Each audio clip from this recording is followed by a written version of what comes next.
പലപ്പോഴും പലർക്കും ഉണ്ടാകുന്ന ഒരു സംശയമാണ് പൈനാപ്പിളും പപ്പായയും രണ്ടും.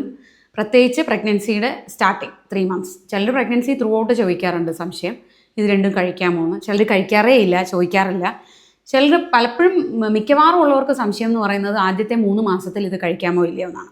എന്തുകൊണ്ട് ഇങ്ങനെ അവർക്ക് ഡൗട്ട് വരുന്നു എന്ന് ചോദിച്ചാൽ പലപ്പോഴും പലരും പറയുന്നത് കേൾക്കാറുണ്ട്, പപ്പായ കഴിച്ച് അബോർഷനായി പോയി, അല്ലെങ്കിൽ ബ്ലീഡിങ് ആയിപ്പോയി, അല്ലെങ്കിൽ പൈനാപ്പിൾ കഴിച്ച് ബ്ലീഡിങ് ആയി പോയി എന്നൊക്കെ. അപ്പോൾ ഇന്ന് അതിനുള്ളൊരു സൊല്യൂഷനാണ്, അതിനുള്ളൊരു വീഡിയോ ആണ് ഇന്നത്തെ വീഡിയോ.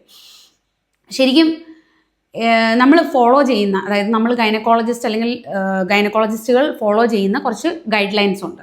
ഏതൊക്കെ ഗൈഡ് ലൈൻസ് എന്ന് ചോദിച്ചു കഴിഞ്ഞാൽ അമേരിക്കൻ ഗൈഡ് ലൈൻസ് ഉണ്ട്, UK ഗൈഡ് ലൈൻസ് ഉണ്ട്. അപ്പോൾ ഈ ഗൈഡ് ലൈൻസിലൊക്കെ ഇതിനെക്കുറിച്ച് എന്താണ് എഴുതിയിരിക്കുന്നത് എന്ന് ചോദിച്ചു കഴിഞ്ഞാൽ, പ്രത്യേകിച്ച് ഈ ഫ്രൂട്ട്സിനെ കുറിച്ച് ഇന്നത് ഫ്രൂട്ട്സ് കഴിക്കാൻ പാടില്ല, അല്ലെങ്കിൽ ഈ ഒരു ഫ്രൂട്ട് കഴിക്കാൻ പാടില്ല എന്ന് പ്രത്യേകിച്ച് അതിനകത്ത് ഗൈഡ് ലൈൻസ് ഒന്നും ഇല്ല. അതിനകത്ത് പറയുന്നത് എന്താണ്, പ്രഗ്നൻസിയിൽ ഫ്രൂട്ട്സ് എല്ലാം കഴിക്കണം ആക്ച്വലി. അപ്പോൾ ഇനി നമുക്ക് സ്പെസിഫിക് ആയിട്ട് നമുക്ക് പൈനാപ്പിളും പപ്പായയായിട്ട് എടുക്കാം. എന്താണ് ഇതിൻ്റെ ആക്ച്വൽ ഇഷ്യൂ എന്നുള്ളത് നിങ്ങൾക്ക് മനസ്സിലാകാൻ വേണ്ടിയിട്ട്. ഇപ്പോൾ പപ്പായ എടുത്തു കഴിഞ്ഞാൽ പപ്പായ നമുക്ക് 3 രീതിയിലാണ് നമ്മൾ ഭക്ഷണമാക്കി കഴിക്കുക. ഒന്നിൽ പഴുത്ത പപ്പായ, റൈപ്പ് പപ്പായ, ഇല്ലെങ്കിൽ പച്ച പപ്പായ എടുത്തിട്ട് നമ്മൾ ഉപ്പേരിയോ കറിയോ ഒക്കെ ആക്കി കഴിക്കാറുണ്ട്. അല്ലെങ്കിൽ സെമി റൈപ്പ് പപ്പായ, അതായത് പകുതി പഴുത്ത, ഫുൾ പഴുത്തോ എന്ന് ചോദിച്ചാൽ ഇല്ല, എന്നാൽ കുറച്ചൊന്ന് പഴുപ്പായ പപ്പായ ഉണ്ട്, അതും നമ്മൾ കഴിക്കാറുണ്ട്. അത് പച്ചയ്ക്ക് കഴിക്കാം, അല്ലെങ്കിൽ ഉപ്പേരിയാക്കി കഴിക്കാം. അപ്പോൾ പല രീതിയിൽ ഈ മൂന്ന് രീതിയിലാണ് നമ്മൾ പപ്പായ ഉപയോഗിക്കൽ. അപ്പോൾ ഇതിൽ ഫ്രഷ്, അതായത് റൈപ്പ് പപ്പായയുടെ കാര്യം എടുക്കാം. പഴുത്ത പപ്പായയുടെ കാര്യം എടുത്തു കഴിഞ്ഞാൽ കഴിക്കാമോ എന്ന് ചോദിച്ചാൽ യെസ്, 100% പപ്പായ കഴിക്കാം. എന്തുകൊണ്ട് എന്ന് ചോദിച്ചു കഴിഞ്ഞാൽ പഴുത്ത പപ്പായ എന്ന് പറയുന്നത് vitamin A, vitamin B, vitamin C rich ആണ്. അതിന് പുറമെ അതിൽ ധാരാളം ഫൈബർ ഉണ്ട്. ഫൈബർ കണ്ടൻറ്റ് കൂടുമ്പോൾ നമുക്ക് പ്രഗ്നൻസിയുടെ ആദ്യത്തെ 3 മാസത്തിൽ വരുന്ന ടൈറ്റായിട്ട് മോശം പോകാതിരിക്കാൻ നമ്മൾ കോൺസ്റ്റിപ്പേഷൻ എന്ന് പറയും, അങ്ങനത്തെയൊക്കെ മലബന്ധം പോലുള്ള പ്രശ്നങ്ങൾക്ക് വലിയൊരു സൊല്യൂഷനാണത്. അപ്പോൾ അതിൽ ഫൈബർ കണ്ടൻറ്റ് കൂടുതലാണ്.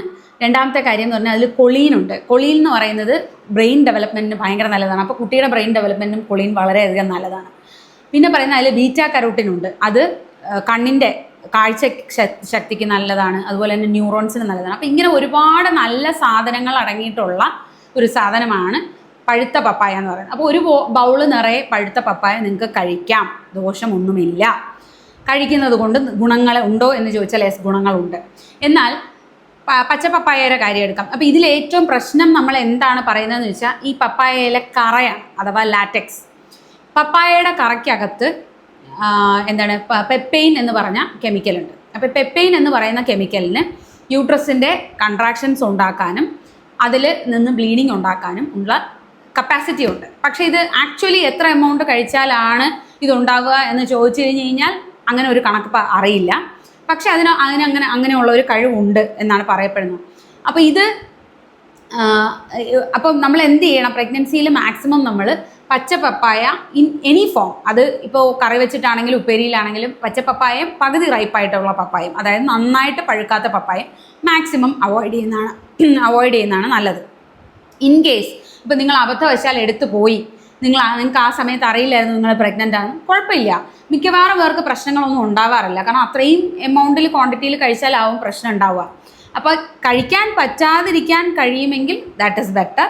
അബദ്ധവശാൽ കഴിച്ചു പോയി എങ്കിൽ ഇറ്റ്സ് ഓക്കെ. എത്രത്തോളം എമൗണ്ട് കഴിച്ചാലാണ് പ്രശ്നം വരിക എന്ന് ചോദിച്ചു കഴിഞ്ഞാൽ നമുക്ക് കൃത്യമായി അങ്ങനത്തെ ഒരു എമൗണ്ട് അറിയില്ല. ഇനി അടുത്ത് പറയുന്നത് പൈനാപ്പിളിൻ്റെ കാര്യമാണ്. പൈനാപ്പിൾ എന്ന് പറയുന്നത് നമ്മൾ പച്ച പൈനാപ്പിൾ കഴിക്കുന്ന റയറാണ്. ഇപ്പോൾ കൂടുതൽ പഴുത്ത പൈനാപ്പിൾ, പച്ച പൈനാപ്പിൾ കറിയാക്കി കഴിക്കുന്ന പലരും ഉണ്ട്. ഇപ്പോൾ പഴുത്ത പൈനാപ്പിളാണ് യൂഷ്വലി കഴിക്കുക. പഴുത്ത pineapple is rich in vitamin C and fibre കൂടുതലാണ്, വൈറ്റമിൻ C കൂടുതലാണ്.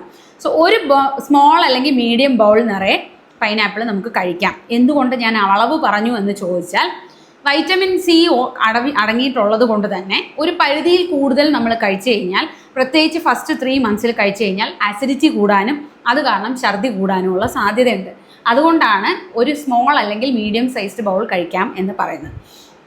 അതിലെന്താ പ്രശ്നം എന്ന് പറഞ്ഞാൽ അതിൽ ബ്രോമലിൻ എന്ന് പറയുന്ന ഒരു കെമിക്കൽ ഉണ്ട്. പക്ഷേ അത് പച്ച ഇതിലാണ് കൂടുതൽ വരുന്നത്. അതുകൊണ്ട് തന്നെ പഴുത്ത പൈനാപ്പിൾ കഴിക്കുന്നതിന് ദോഷമില്ല. പിന്നെ ചോദിക്കുന്നതെന്ന് വെച്ച് കഴിഞ്ഞാൽ നമ്മൾ ഫ്രൂട്ട്സ് ജ്യൂസ് അടിച്ച് കുടിക്കുന്നത് നല്ലതാണോ? ശരിക്കും ഫ്രൂട്ട്സ് ആയിട്ട് കഴിക്കുക. അതിൻ്റെ ഫുൾ എല്ലാ ഗുണങ്ങളും അടങ്ങിയിട്ടുള്ള ഫ്രൂട്ട്സ് ആയിട്ട് കഴിക്കുന്നതാണ് നല്ലത്. കാരണം ഫൈബർ കണ്ടന്റ് എന്ന് പറയുന്നത് നമ്മൾ ജ്യൂസ് അടിക്കുന്നതോടുകൂടി നഷ്ടപ്പെടും. അത് വലിയൊരു നഷ്ടമാണ് നമുക്ക് ഉണ്ടാകുന്നത്. കാരണം ആദ്യത്തെ 3 മാസത്തിൽ ഉണ്ടാകുന്ന കോൺസ്റ്റിപ്പേഷൻ എന്ന് പറയുന്നത് ഒരു 100 ലേഡീസിനെ എടുത്തു കഴിഞ്ഞാൽ ഒരു 70% ആൾക്കാർക്കും ആ കോൺസ്റ്റിപ്പേഷൻ ഉണ്ടാവും. അപ്പോൾ ആ സമയത്ത് വരുന്ന പ്രശ്നത്തിന് ഒരു വലിയ സൊല്യൂഷനാണ്. അതിൻ്റെ കൂടെ നമ്മൾ ജ്യൂസ് അടിക്കുമ്പോൾ എന്ത് ചെയ്യും, നമ്മൾ അതിൻ്റെ കൂടെ ചിലപ്പോൾ ഷുഗർ ആഡ് ചെയ്യും. ഷുഗർ ആഡ് ചെയ്താൽ എക്സ്ട്രാ ഷുഗർ നമ്മുടെ ബോഡിയിലേക്ക് പോകാൻ വേണ്ട. പിന്നെ പലരും ചോദിക്കുന്നതെന്ന് പറഞ്ഞാൽ പുറത്തുനിന്ന് ബോട്ടിൽഡ് ആയിട്ടുള്ള ജ്യൂസസ് വാങ്ങാമോ? നോ. ബോട്ടിൽഡ് ആയിട്ടുള്ള ജ്യൂസസിൽ എപ്പോഴും പ്രിസർവേറ്റീവ്സും എന്തെങ്കിലും അഡിറ്റീവ്സും ഉണ്ടാവും. സോ ബെറ്റർ നിങ്ങൾ ഫ്രൂട്ട്സ് ആയിട്ട് എടുക്കുന്നതാണ്. നന്ദി.